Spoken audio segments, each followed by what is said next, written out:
अस्सलाम वालेकुम। Welcome math students. आज हम 10th क्लास की मैथ में से फर्स्ट चैप्टर जिसका नाम क्वाड्रेटिक इक्वेशंस है, इसका आगाज़ करने लगे हैं। तो इसे अच्छी तरह समझने के लिए तो आपने तमाम वीडियोस, इसके तमाम लेक्चर्स को आपने अच्छी तरह से फॉलो करना है। तो इस चैप्टर का नाम ही क्वाड्रेटिक इक्वेशन है और क्वाड्रेटिक इक्वेशन को सबसे पहले समझते हैं। तो क्वाड्रेटिक इक्वेशन क्या होती है? ये कि ऐसी इक्वेशन होती है जिसमें जो अननोन वैल्यू है वो स्क्वायर में होती है, यानी कि an equation which contains the square of unknown quantity but no higher powers, यानी कि इसमें जो अननोन वैल्यू है उसकी पावर क्या होगी? 2 होगी और उससे ज़्यादा पावर नहीं होगी। तब ये हमारे पास क्वाड्रेटिक इक्वेशन कहलाएगी। जैसा कि हमारे पास एक एग्जांपल है, a x square plus b x plus C equal to zero. और याद रहे कि ए जो है वो ज़ीरो नहीं होना चाहिए और ए बी सी जो हैं वो रियल नंबर्स होने चाहिए।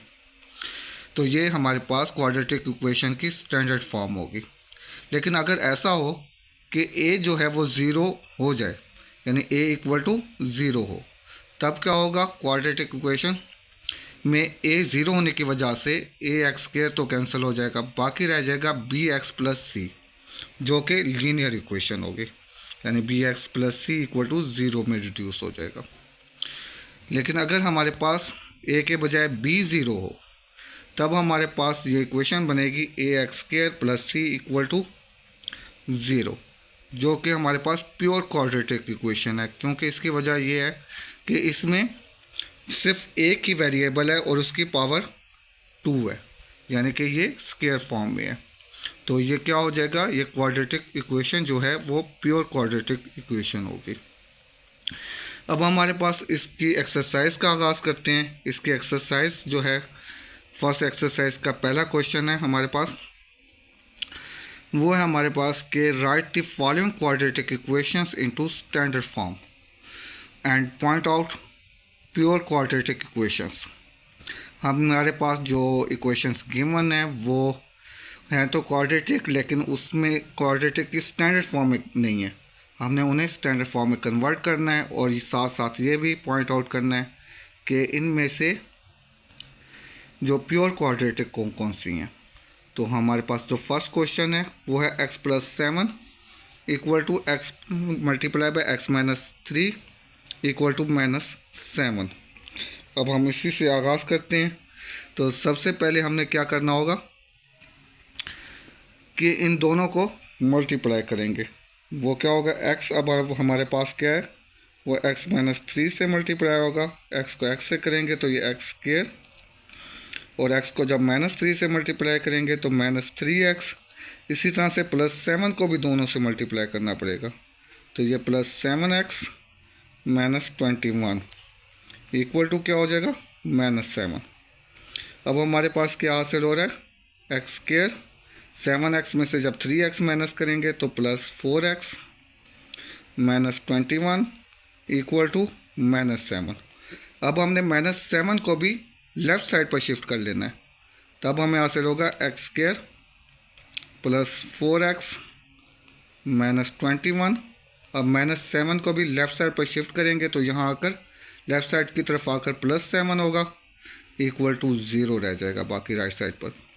तब हमें हासिल हो रहा है एक्स स्क्वायर प्लस 4x और माइनस 21 प्लस 7 क्या हासिल हो रहा है? Minus 14 which is equal to zero. ये हमारे पास स्टैंडर्ड फॉर्म है क्वाड्रेटिक इक्वेशन की।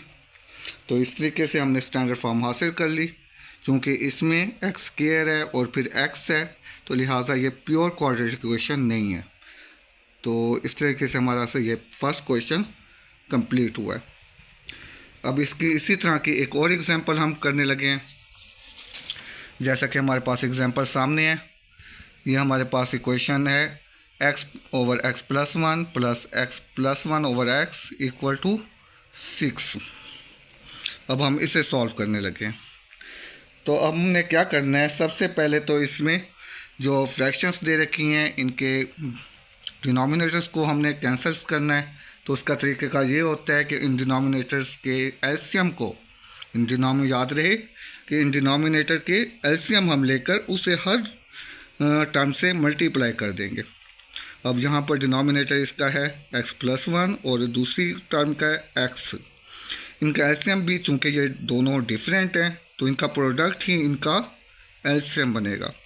अब इनका एलसीएम क्या बन रहा है, x और x+1 दोनों का प्रोडक्ट। अब x और x+1 को हमने क्या करना है, तीनों टर्म से मल्टीप्लाई कर देना है। तो पहले हम इसे फर्स्ट टर्म से मल्टीप्लाई करने लगे हैं, तो x ओवर x+1 से मल्टीप्लाई किया, फिर इसके बाद इसी को हम सेकेंड टर्म से मल्टीप्लाई करेंगे। तो सेकेंड टर्म से हम जब मल्टीप्लाई करेंगे तो ये हो जाएगा x+1 ओवर x और इक्वल टू 6 मल्टीप्लाई बाय, इसको भी उसी तरह से x और x+1 से मल्टीप्लाई किया जाएगा।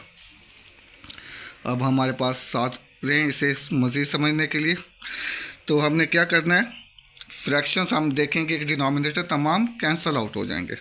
तो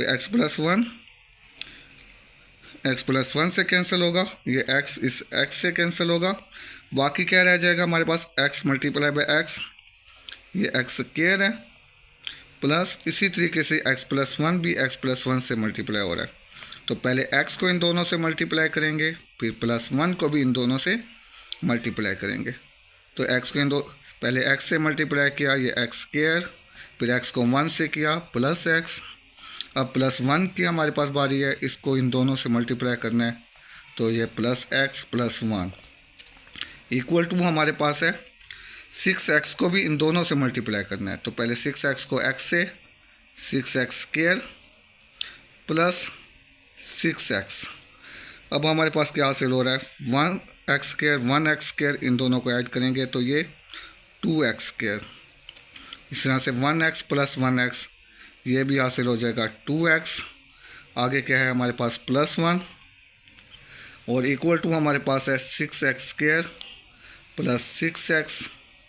अब हमने क्या करना है कि ये जो लेफ़्ट साइड पे टर्म्स है इनको राइट साइड पर शिफ्ट कर लेना है। जब तमाम ही उधर शिफ्ट हो जाएंगी तो इधर क्या रह जाएगा 0। तो राइट साइड पर पहले से मौजूद था 6x स्क्वायर प्लस 6x। अब ये तमाम लेफ़्ट साइड वाली टर्म्स, तीनों टर्म्स को राइट साइड पर शिफ्ट करने लगे हैं, तो तमाम के साइन चेंज होंगे। तो यहाँ कर ये -2x स्क्वायर और ये -2x, इसी तरीके से, और ये क्या हो जाएगा -1।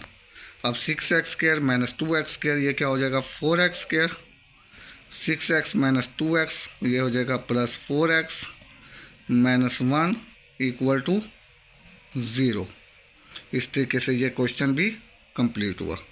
अब हम इसको भी देख रहे हैं, ये भी स्टैंडर्ड फॉर्म में हम इसे कन्वर्ट कर चुके हैं, जैसे ax square plus bx plus c equal to 0 वाली फॉर्म में कन्वर्ट किया है। और इसको भी देख रहे हैं कि ये भी प्योर क्वाड्रेटिक इक्वेशन नहीं आई। तो इसी तरह के और क्वेश्चंस, यहाँ पर 6 क्वेश्चंस हैं जो एक्सरसाइज में गिवन है। इनमें से भी अगर आपने कोई क्वेश्चन समझना हो तो आप कमेंट में ज़रूर आगाह कीजिएगा। और इसके अलावा भी अगर आपको कोई और परेशानी हो, कोई और क्वेश्चन समझना हो 10th क्लास की मैथ में से, तो उसका भी आपने कमेंट में ज़रूर जिक्र कीजिएगा। Thank you for watching the video.